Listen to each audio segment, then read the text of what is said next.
Hi, xin chào tất cả các bạn. Hiện nay mình đang ở giữa đêm đây. Thì mình đang trên hành trình là rời khỏi chợ phiên ở trên Lào Cai để đi về với Hải Phòng. Để tập hôm nay thì mình sẽ vào nhà anh Lại Ngứa Chân, một anh YouTuber rất nổi tiếng ở Việt Nam này. Và anh đã đi gần hết đất nước trên thế giới này. Hình như là cũng phải tầm 170 mấy quốc gia đấy.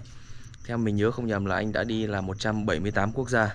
Thì cùng xem là cái cuộc sống của anh ở quê như thế nào, gia đình ra làm sao, khi mà sau những cái hành trình thì anh sẽ về quê nghỉ ngơi như thế nào.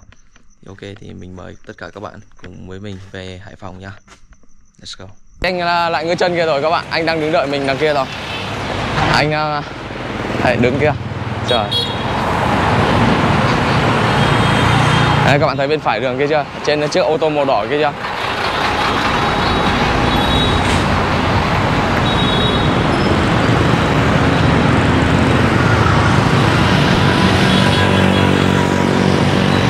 Anh ơi.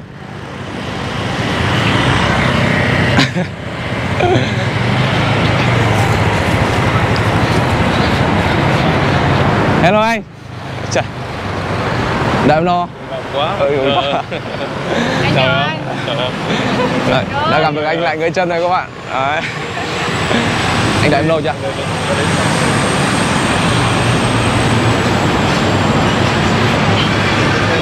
Vâng. Em để đằng sau nhỉ?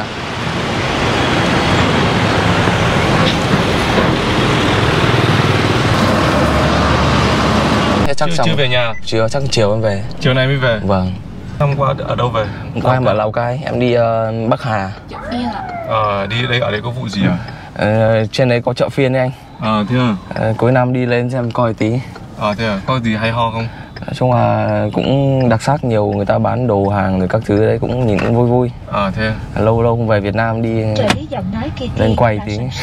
Để nghe nhạc Tết, hãy thử nói. Chứ về Việt Nam thì anh Khu vực chỉ về nhà thì không đi đâu cả. Vâng. Anh về từ 28 đúng không?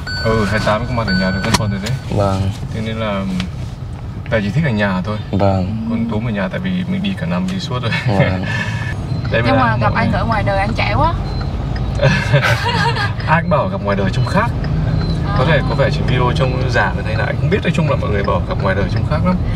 Anh gặp ngoài đời nhìn trẻ hơn hẳn luôn á. Rồi các bạn, bây giờ là mình đã về nhà của anh Lại Ngứa Chân đây các bạn.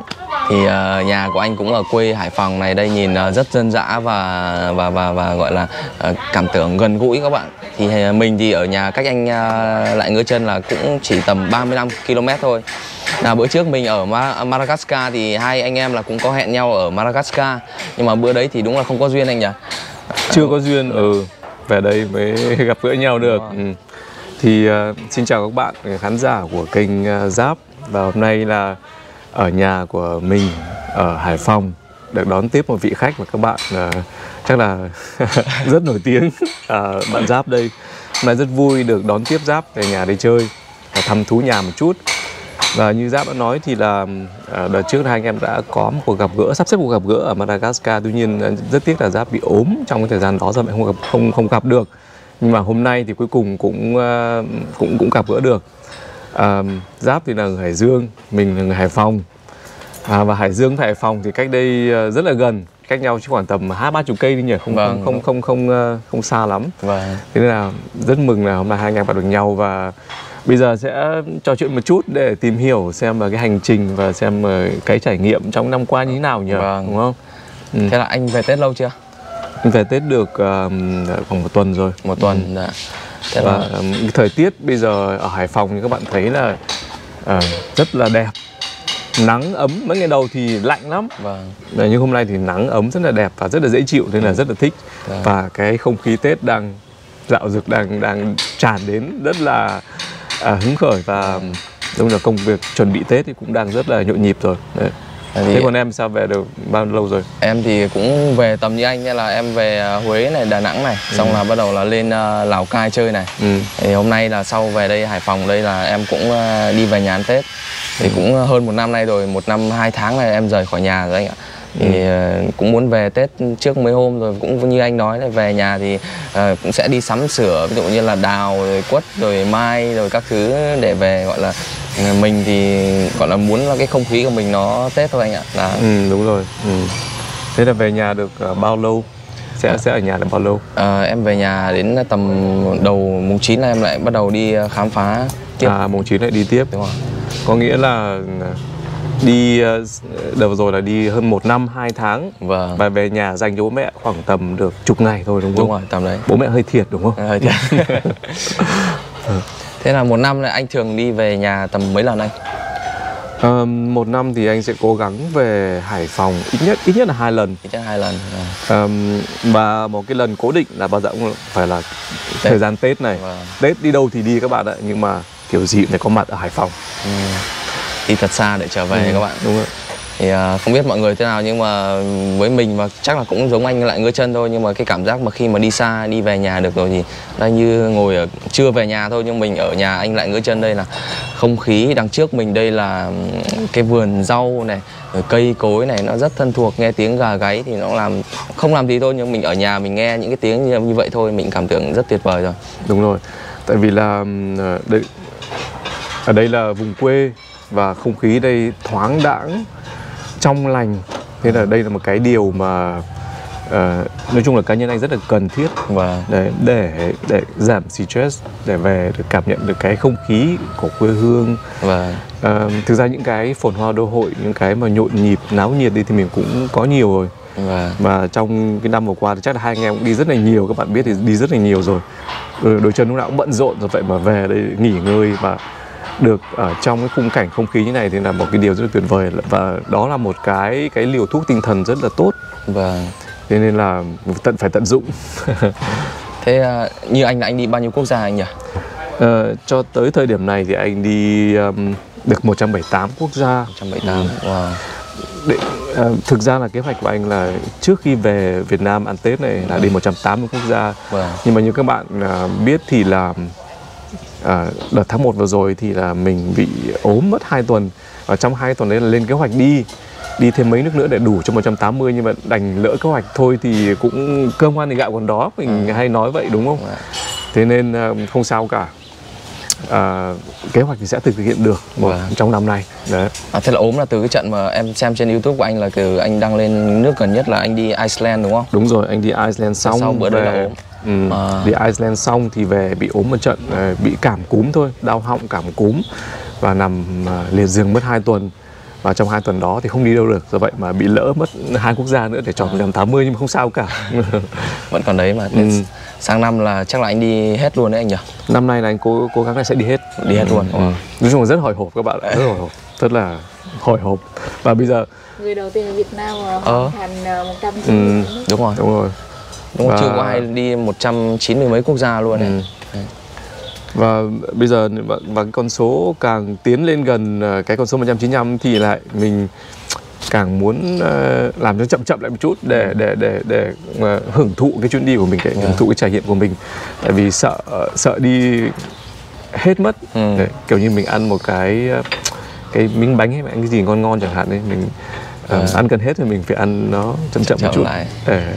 Nhưng mà tâm lý của em bây giờ đi hơn 20 quốc gia này thì anh thấy là một cái tâm lý mà từ thời xưa mà khi mà anh mới đi 10 mấy 20 mấy quốc gia đến bây giờ thời điểm hiện tại mà đi gần hết thế giới rồi thì cái cảm giác của anh là có khác nhiều so với bữa trước không? Có chứ. Thực ra là mỗi chuyến đi thì nó đều đóng góp vào một cái sự thay đổi bản thân. Em đi nhiều em chắc chắn là sẽ biết, trải nghiệm nhiều sẽ biết.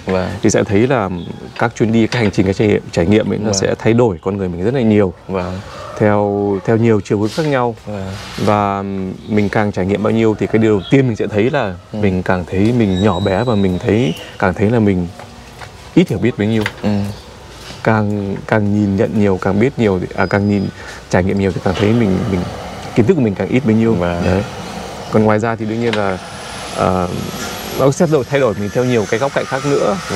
Ví dụ về cái tư tưởng, về cách suy nghĩ, rồi là về cách nhìn nhận con người, nói chung là về nhiều mọi mặt.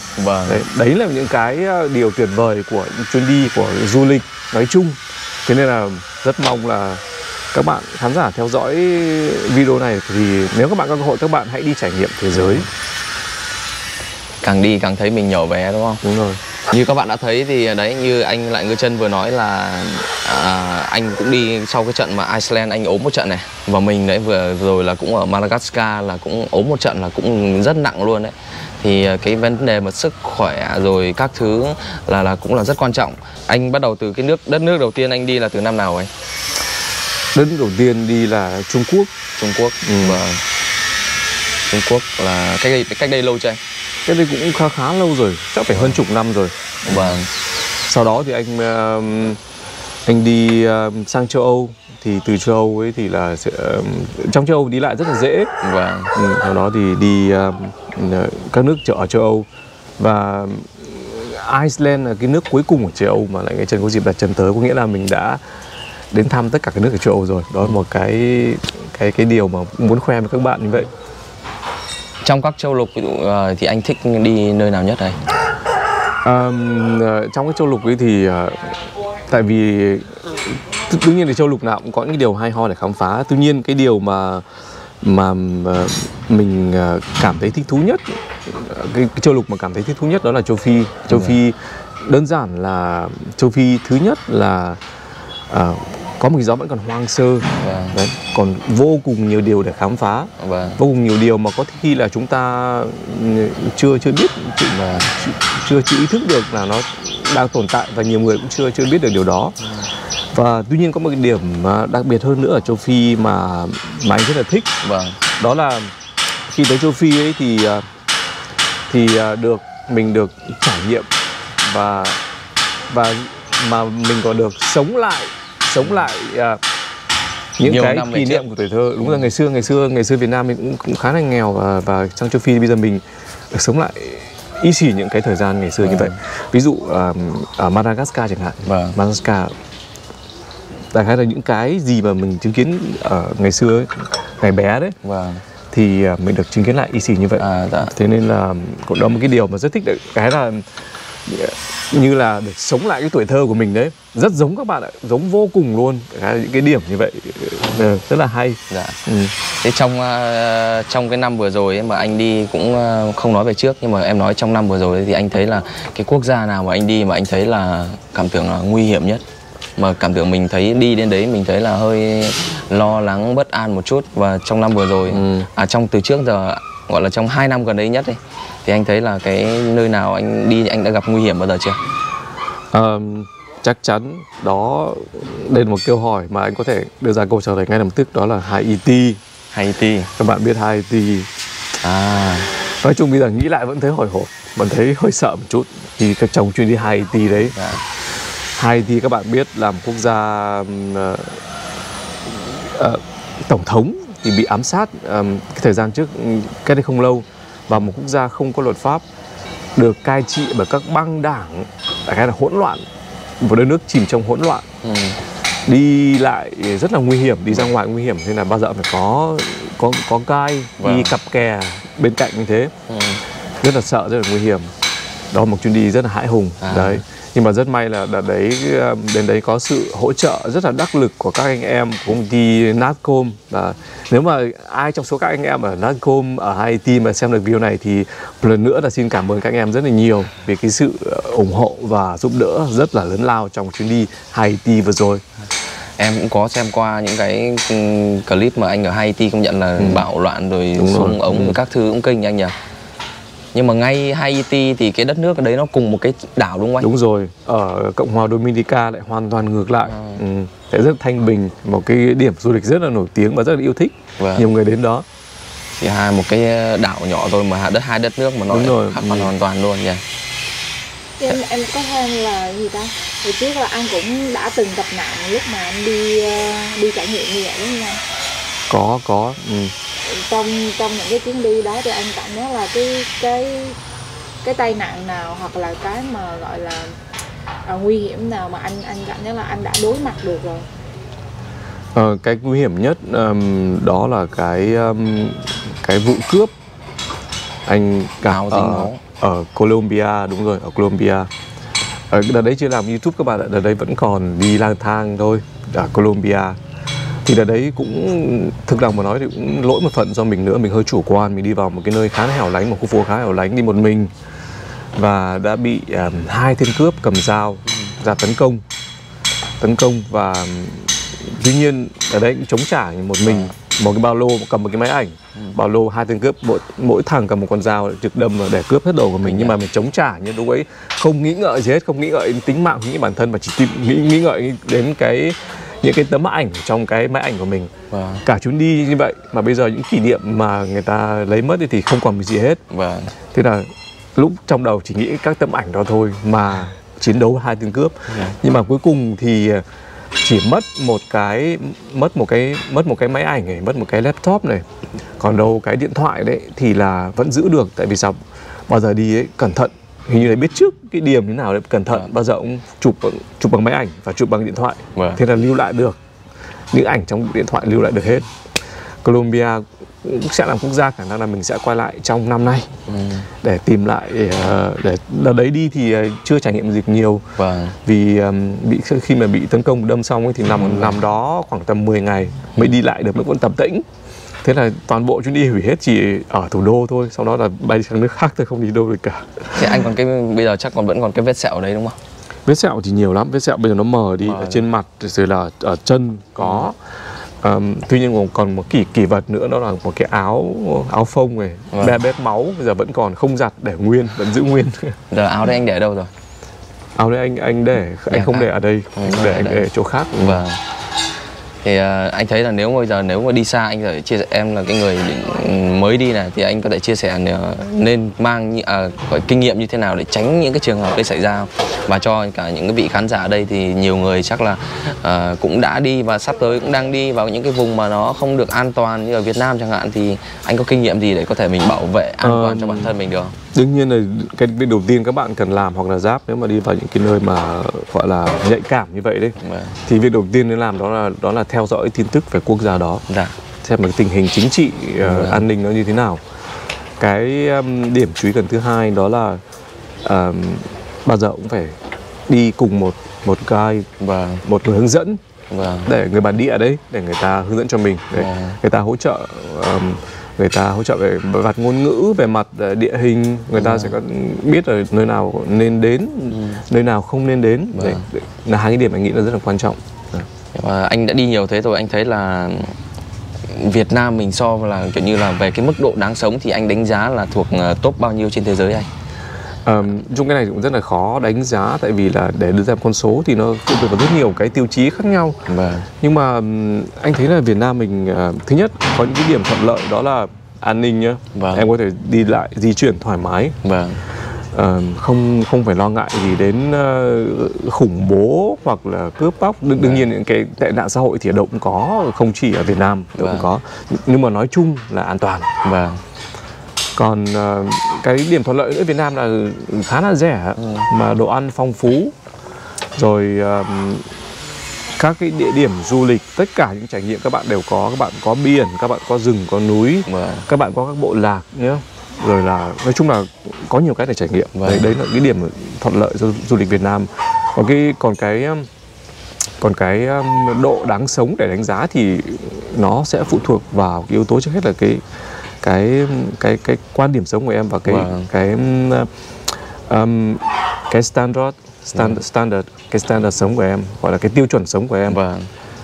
Tiêu chuẩn sống của em như thế nào ấy thì mình dựa đó mình đánh giá được. Ví dụ có người thích sống ở châu Âu chẳng hạn, vì là cái tiêu chuẩn sống người ta nó khác. Có người thích sống ở Việt Nam, nhiều người châu Âu cũng sang Việt Nam sống, đúng không? Có người thích sống ở ví dụ ở Ấn Độ. Nói chung là mỗi người có một cái hình dung khác nhau về cuộc sống, và dựa theo đó thì người ta sẽ đưa ra một cái người ta tìm được cho mình một cái địa điểm sống thích hợp cho mình. Thì với bản thân anh là như thế nào? Với bản thân anh là đất nước nào anh muốn sống nhất? Đất nào anh muốn sống nhất? Anh thực ra anh không có một cái tiêu chuẩn nào nó cố định cả. Nhưng mà nếu mà Việt Nam mình là đương nhiên là Việt Nam mình anh là một trong những anh thích sống, tại vì đơn giản đấy là quê hương của mình thôi. Tại vì là ai cũng cần một quê hương và cần một cái nơi để trở về, do vậy mà đương nhiên là Việt Nam đối với anh là một cái nơi đáng sống. Đối với cá nhân anh đương nhiên là như vậy. với bản thân em thì em cũng mới đi, nhưng mà em cũng cảm nhận là em thích sống ở Việt Nam hơn thay vì những nơi nào mà nó hào nhoáng. Tại vì bản thân em là cũng kiểu thích nó đơn giản, mọi thứ nó rừng rú, nó kiểu nó nhẹ nhàng, nó bình an, con người nó không xô bồ đấy. Em đối với bản thân mình là mình cũng thích Việt Nam nhất. Đúng rồi. Phải nói về cái kiểu như đất nước rẻ hay đắt, đúng là bữa em vào cũng cả Burundi, anh đi rồi, anh đi trước em nhỉ? Burundi, em thấy ui rồi sao nó đắt, mọi thứ nó ăn ở nó cũng đắt anh nhỉ? Burundi đất nước nghèo đúng rồi. Thực ra các bạn, nhiều bạn có những suy nghĩ là chưa đúng lắm, đó là các nước ở châu Phi là rẻ.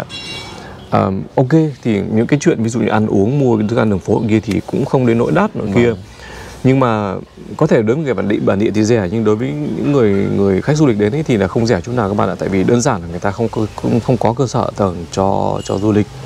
Do vậy mà ví dụ khách sạn rất là đắt, khách sạn ở những quốc gia châu Phi rất là đắt luôn. Đúng rồi. Và các dịch vụ du lịch, ví dụ các bạn thuê một tour guide để đưa các bạn đến thăm một bộ lạc hay đến đâu chẳng hạn ấy, thì giá vô cùng đắt. Đơn giản là mình không có nhiều sự lựa chọn, không cạnh tranh, đúng không? Ví dụ như là mình có 10 cái công ty du lịch người ta offer cái tour đó chẳng hạn đấy, đúng không? Thì mình có thể lựa chọn thì cái giá nó sẽ hữu nghị hơn. Bây giờ mình chỉ có một sự lựa chọn duy nhất thì đương nhiên là họ sẽ ra giá bao nhiêu thì mình phải chấp nhận bấy nhiêu, nếu mà mình nhất định là muốn đến nơi đó. Do vậy mà châu Phi là cái châu lục rất là đắt, mà chưa kể là các chuyến bay tới đó, đúng không? Đúng. Đi lại thì nó cực kỳ đắt các bạn ạ. Thế là đến châu Phi mới là đắt đấy. Còn các bạn đến châu Âu chứ chắc là đắt, tại vì châu Âu có nhiều chuyến bay rồi là có nhiều cái sự lựa chọn khác nhau, nên là châu Âu có thể mức sống người ta cao, giá thành ở đấy đắt hơn, nhưng mà đối với khách du lịch thì ở châu Phi rất là đắt. Anh bữa em xem cái clip anh đi từ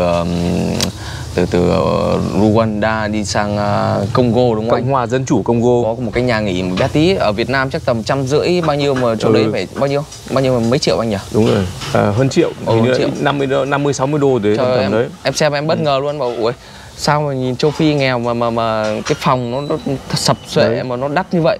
Không có nước nóng cơ, mà nước thì họ phải đi ra chỗ nào đó họ lấy, họ vào một cái chậu ấy, họ đổ vào từng gì đấy. Không có nước chảy ở vòi bình thường để tắm đâu các bạn ạ. Thế là không, là lúc ấy là em chưa sang châu Phi, em xem anh em bảo chết, bất ngờ thế nhỉ, sao đắt như vậy, không biết mình đi những cái nước kia nó đắt như thế không. Thế là đi sang công nhận là đúng, bản thân mình cũng trải nghiệm là cũng hơn nửa năm ở châu Phi thì mình thấy là châu Phi rất đắt. Về ăn uống, sinh hoạt rồi đi lại rồi vé máy bay cũng thế. Em đi bay từ Madagascar em sang Mozambique, hai đất nước cách nhau một tí bờ biển thôi. Bình thường ở như Đông Nam Á mình là bay ví dụ như tầm khoảng 1 triệu là xong. Nhưng mà đấy thì nó không có chuyến bay thẳng, là em phải vòng lên Ethiopia, xuống Mozambique. Vé bữa đấy là phải 18-19 triệu anh, rất đắt luôn. Anh cũng có một cái trải nghiệm như vậy, anh bay từ đảo Seychelles. Các bạn biết thì là mình cũng đến đảo Seychelles, xong là từ đảo Seychelles là bay sang Nam Sudan. Các bạn có biết là chuyến đi 1 chiều như vậy là bao nhiêu không? Giá bao nhiêu không?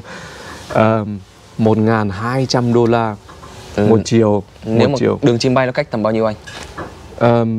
Anh cũng không biết lắm, nhưng bay từ đảo Seychelles sang Ethiopia là khoảng tầm 3-4 tiếng tầm đó, tầm 3-4 tiếng tầm đó, mình không chính xác lắm, nhưng xong từ Ethiopia, thủ đô Addis Ababa sang thủ đô Juba của Nam Sudan chỉ hơn 1 tiếng đồng hồ thôi, là khoảng tầm 5 tiếng tầm đấy. Nhưng mà giá là 1.200 đô, các bạn không còn sự lựa chọn nào khác, nên bay ở châu Phi cực kỳ đắt, là 30 triệu một cái vé đấy. Kinh nhỉ. Mình không có sự lựa chọn nào khác, mình bắt buộc phải bay thôi. Nam Sudan đó, cái anh vừa rồi đi là đất nước đấy là cũng vẫn còn nội chiến đúng không anh? Nam Sudan là một nước rất là bất ổn, đúng rồi. Và bất ổn cũng rất là đáng sợ. Ukraine thì sao anh thấy về cái mức độ mà nếu mà không vào vùng chiến sự với cả vào cái vùng mà nó không có chiến sự thì nó an toàn không anh? Cái đợt đi Ukraine thì là anh thấy là khá là an toàn, rất là bình an. Tất nhiên là mình đang nói đến tới cái thành phố, chứ chưa nói đến cái vùng mà đang giao tranh. Giao tranh thì không nói gì, cái đấy là không vào được rồi. Còn cái vùng những thành phố bình thường, những thành phố bình thường ở Ukraine hiện nay thì đương nhiên là thỉnh thoảng cũng vẫn bị công kích, thế là vẫn có cái còi báo động xảy ra, nhưng mà về nhìn chung ấy thì là cuộc sống diễn ra bình thường và mình cảm thấy khá là an toàn khi tới đó. Đấy thì các bạn thấy là mỗi người một trải nghiệm, mỗi người một cái quan điểm sống rồi mức độ sống khác nhau, nhưng mà với bản thân mình thì và anh Lại Ngứa Chân vậy, anh Lại Ngứa Chân cũng rất thích ở Việt Nam và mình cũng vậy, thì mình càng đi thì mình thấy là càng yêu quê hương đất nước của mình hơn. Đấy, hôm nay mình rất vinh dự và hân hạnh được gặp anh Lại Ngứa Chân, và đặc biệt lại còn ở quê hương Việt Nam, ở Hải Phòng, ở nhà anh Lại Ngứa Chân các bạn ạ. Quê hương anh Lại Ngứa Chân sinh ra và lớn lên ở đây. Ngồi với nhau là ly trà, ngồi nói chuyện với nhau cũng không có gì tuyệt vời bằng nữa. Thì bây giờ thôi là anh cho em xem qua quang cảnh nhà anh một tí được không? Rồi tự nhiên em có thể đi khám phá khu vườn rồi là nhà cửa anh thoải mái. Mà các bạn đi khám phá nhà của mình một chút. Thì một góc nhà đây của anh đây. Thì, nhà rất đẹp, 2 tầng nha các bạn nhé. Thì có dưới này là gian bếp này, và mình thích nhất là nhà anh là gian vườn đây anh nha. Rất nhiều rau các bạn ạ. Rau này thì ăn này không hết đâu anh nhỉ? Đúng rồi. Đây là một góc vườn, đây là góc vườn, ở đây có rất nhiều hoa quả và rau. Rau là nhà tự trồng, tại vì là rau quả vườn rất là rộng, do vậy mà nhà tận dụng trồng rất nhiều rau. Rau muống, bắp cải, su hào, xà lách, nhiều loại rau lắm. Nói chung là mỗi khi về Việt Nam thì ăn rau thoải mái, không phải e dè gì hết. Còn hiện tại là nhà anh có đông anh chị em không anh? Nhà anh cũng khá là đông, cũng khá đông. Và hoa quả thì mùa này là mùa đông, do vậy mà không có nhiều lắm. Mít này. Chứ mùa hè thì mùa hè ở đây rất nhiều hoa quả. Có xoài, có mít, có vải, vú sữa, nhiều lắm. Nói chung là khế ngọt và nhiều lắm. Nhưng mà mùa này tôi rất là không có hoa quả nào cả, không có nhiều. Bây giờ có một vài loại thôi, nhưng mà chưa ăn được. Có cam, có vú sữa. Các bạn thấy là đấy, khung cảnh rất là thanh bình, là một cái điều mà cá nhân mình rất là thích. Về đây cảm thấy được thư giãn, thoải mái, đầu óc thư thái. Cũng là một cái sự chuẩn bị rất là tốt cho các chuyến đi cũng khá là vất vả tiếp theo. Trước khi coi tiếp thì các bạn đừng quên ấn like, đăng ký kênh của hai anh em bọn mình để cùng đón chờ những trải nghiệm mới nhất của mình trong sang năm nhé các bạn nhé. Và mong các bạn luôn ủng hộ hai anh em để có thêm động lực để bước tiếp vào những chặng đường trải nghiệm tiếp theo, để mang đến cho các bạn những cái video rất là lý thú. Đâu mất thì đi tìm. Ở ba anh đến à? Còn mẹ, bà không tìm thấy, ông bà không tìm thấy. Đấy, trong nhà đây thì hai anh em bảo tôi thì cả nhà bảo ra ngoài kia ăn thoáng đãng này. Đấy, về nhà dân dã vụng Ngồi ngoài quá đã các bạn ạ. đằng sau thì lúc này chị dạo tưởng chó này. Dân dã, đúng không? Đi đâu, mà anh đi đâu? Đi học về rồi không thấy về nhà. Anh đi tìm bà nó với ông đó, thằng Nông thì đi phóng đi tìm. Ồ, thế thằng Nông đâu? nó đi một mình à? Nó chỉ một nhà nó một đoạn thôi, cái bà này nó hơi nhỏ. Được hết, đĩa to hết. Thì rau nhiều kia. Wow, rau nhà chồng đúng không anh? Rau nhà chồng. Và các bạn có biết là đây là một cái đặc sản của Hải Phòng, đó là món dươi rán. Đặc sản rất là đặc trưng của Hải Phòng. Đấy. Có những con gà nhà anh nuôi ở đây, đấy, nuôi để thịt đấy. Thì vừa anh nói là ví dụ gần đến Tết là anh cũng rất mong muốn là mua những cái con gà, ví dụ cách Tết tầm 2-3 tháng, mua về từ cái lúc nhỏ cho đến lớn lên, để gần Tết là có thể là mình có thể dùng được. Quá tuyệt vời. Đĩa nhỏ thì tại vì đấy bát thêm để đây. Nào mình chạm cốc một chút để mừng cuộc hội ngộ ngày hôm nay. Vâng. Dạ. Rồi. Mời anh. Chúc sức khỏe. Và chúc hai em trong năm nay có những chuyến đi lý thú nữa. Và mang đến nhiều video rất là hay cho các bạn khán giả. Em cũng chúc anh là sang năm là đầu tiên là đi an toàn, không phải ốm đau cái gì cả. Và thứ hai là sang năm là đi có nhiều trải nghiệm thú vị hơn đấy. Hoàn thành mục tiêu nữa.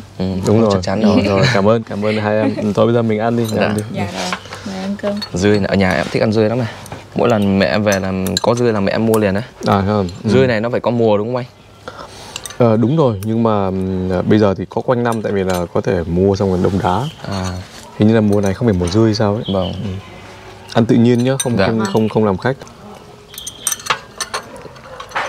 Hôm nay thì anh chị của anh thì vừa nãy là ăn rồi đúng không? Bác thì chị ăn rồi. Bác thì cũng ăn trước rồi. Bác ăn trước rồi. Hôm nay là chỉ có ba anh em đang ngồi với nhau các bạn. Tại vì hôm nay mình đến đây là cũng lỡ cỡ giữa trưa, gọi là buổi chiều đây các bạn ạ. Cơm ngon đấy. Món cơm quê. Trong cái chuyến đi, đặc biệt chuyến đi ví dụ đến châu Phi chẳng hạn này, nhiều khi chỉ thèm được ăn một chút gì đó quê cái này thôi, đúng không? Là một cái mơ ước, đặc biệt là những người mà đi lâu dài như Giáp này. Anh thỉnh thoảng còn về thì còn được ăn, cơ hội được ăn, nhưng còn em chắc là lâu mới được ăn một bữa như này, đúng không? Lâu ví dụ vào cái đất nước nào nó có, đầu tiên em vào cái thủ đô nước nào á, em gõ là đồ ăn Việt Nam restaurant, xem có không, có thì mình sẽ đến đấy mình ăn bát phở hay cái gì cho nó. Đúng rồi, mà các bạn biết là nhiều khi đến những nước mà thức ăn rất là khó ăn thì là mình phải, tại em mình tóm một cái gì mình cho mồm cái đó. Vâng. Không có nhiều lựa chọn đâu, nên là cứ phải ăn làm sao để lấy sức, có một gì đó trong bụng để lấy sức để đi tiếp thôi. Vâng. Không biết anh thế nào nha, em thì sang châu Phi em không hôm nào mà em ăn cảm tưởng được cái bụng nó no ấy. Đúng rồi. Đa số là tất cả mọi lúc là em ăn nó đều lưng lửng bụng ấy, tại vì đồ ăn nó không hợp với mình này. Thứ hai nữa là kiểu như là đấy, ăn đồ nó không ngon ấy. Nhưng về Việt Nam thì em mới cảm tưởng là ăn được lúc nào cũng kiểu no căng cái bụng của mình ra. Anh có bị khó ăn không? Không, anh cái gì anh ăn được. Anh không chườm cái gì cả. Chỉ món tiết canh ở Việt Nam anh không ăn được thôi.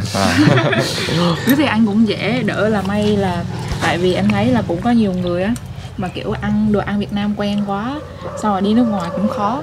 Đúng rồi, nhiều người quen. Chính xác. Nhưng mà ví dụ như em mình chẳng hạn, đúng không? Vâng. Mình mà ví dụ mà mình mà đóng đảnh như vậy đấy, vâng, thì không thể đi được ra nước ngoài, đúng không? Do vậy mà mình phải chấp nhận tất cả mọi cái.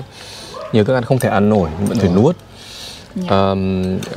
Và nói chung anh thì có một cái giải pháp, đó là anh mua hoa quả, cam, chuối, tất cả những hoa quả ở bản địa có gì thì mình mua mình ăn, hoặc là ăn trưa bữa.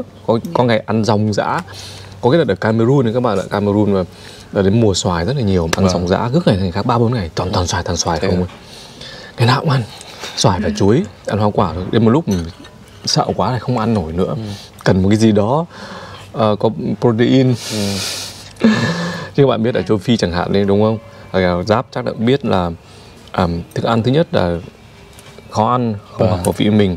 Và bây giờ quan trọng hơn nữa các bạn ạ, đó là không phải chê đâu, nhưng mà cái điều kiện vệ sinh, người ta làm không được tốt lắm. Thì nhiều khi mình làm, mình ăn thì chắc chắn là sẽ có những hậu quả khó lường. Do vậy mà thận trọng, không dám ăn. Nói thẳng một câu như vậy là nhiều khi không dám ăn. Thế nên là hoa quả là một cái giải pháp tối ưu trong những cái trường hợp như vậy. Không biết là em có giải pháp nào, nhưng mà anh có giải pháp như vậy là nhiều khi là toàn phải ăn hoa quả chứ bữa mấy ngày liền. Anh đi dạy ví dụ như mà ngoài hoa quả ra mới có những cái thức ăn mà anh không ăn được, anh có bổ sung ví dụ như là viên dinh dưỡng hay là vitamin khác? Không, anh không mang bất kỳ một cái loại thuốc nào đi cả. Dạ. Anh không mang bất loại thuốc nào đi.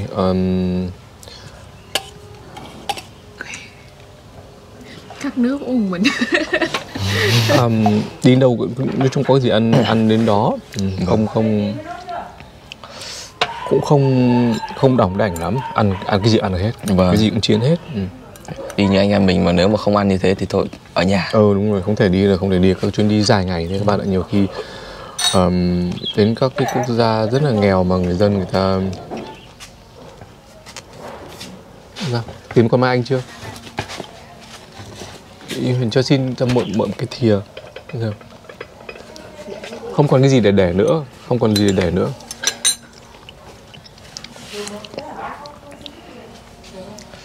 Nên rau cỏ đây là hoàn toàn ở nhà hết. Thế là ăn thoải mái. Ví dụ cái này ra ngoài quán mà muốn ăn phở hay ăn gì mà có rau sống anh không bao giờ dám ăn. Sợ nó không bao giờ ăn thang, đúng không? Không bao giờ. Nên là 100% ở nhà để ăn. Nên là cái điểm rất thích như vậy. Ăn thoải mái. Cái gì? Cơm à? Cơm. Đây để đây. Còn nhiều đồ nữa mà thôi, mấy anh em bảo thôi không mang ra được hết rồi các bạn. Vẫn rộng thoải mái. Ăn nhiệt tình với nhá, không đừng làm khách. Ngày hôm nay là đúng là quá vui rồi các bạn. Thì bây giờ là anh em ngồi với nhau, bây giờ là đến phải tầm gần 5 giờ chiều rồi các bạn. Thì bây giờ là cũng chào anh và hẹn gặp lại anh vào một ngày gần nhất. Hẹn gặp lại các bạn vào một video sắp tới. Trong cái video đó thì lại Anh Trần sẽ tới khám phá nhà Lê Khả Giáp và sẽ cho các bạn tất cả các sự thật, phơi bày hết về Lê Khả Giáp. Các bạn hãy chờ đón nhé. Ok. Bây giờ thì xin chào và hẹn gặp lại tất cả các bạn vào tập sau. Chào bye các bye. bạn, chào các bạn. Rồi. Cảm ơn anh nhiều nhé. Đây anh Lại Ngơ Chân đã trở về mình về tận nhà đây các bạn. Đó. Đấy, nhà mình đây.